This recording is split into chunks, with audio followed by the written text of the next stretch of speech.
John Benson, not real name, has played football at a youth national level in Uganda.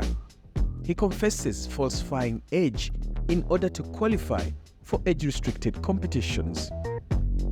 It has been a usual thing in Uganda that cheating age doesn't matter. It gives you a bigger advantage. That makes you a better player in the youth league.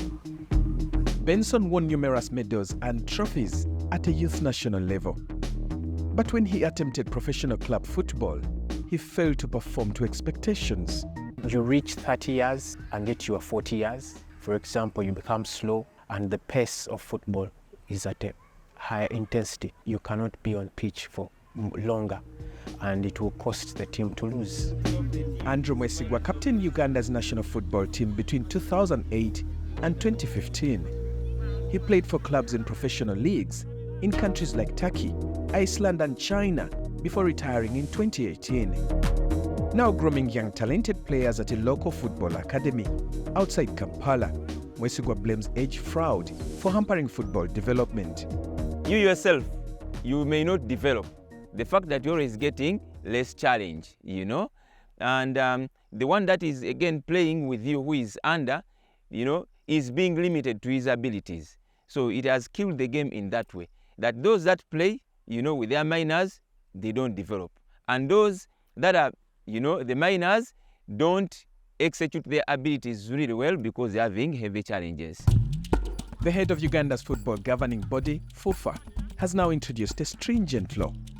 Moses Magogo, who is also a member of Uganda's parliament, wants those found guilty of age fraud punished with a maximum sentence of 10 years imprisonment.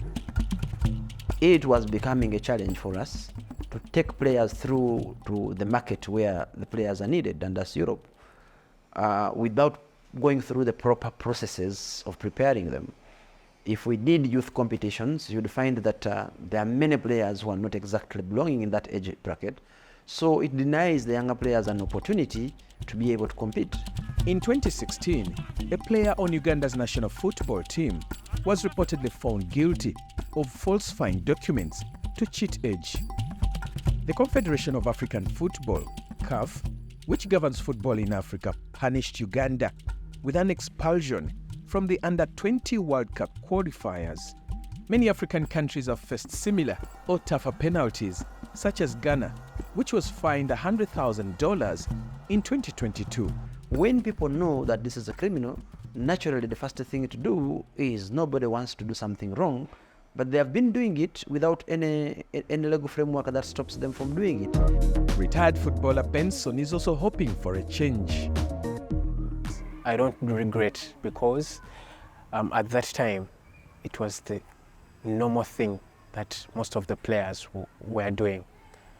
But at this stage, when we want to progress, we need to have the rightful players to groom them to the professionals. In Europe, officials use medical technologies like MRI to help determine probable age of athletes. This technology has not reached many parts of Africa. This is where Uganda hopes that its staff law can be the solution to age fraud in football.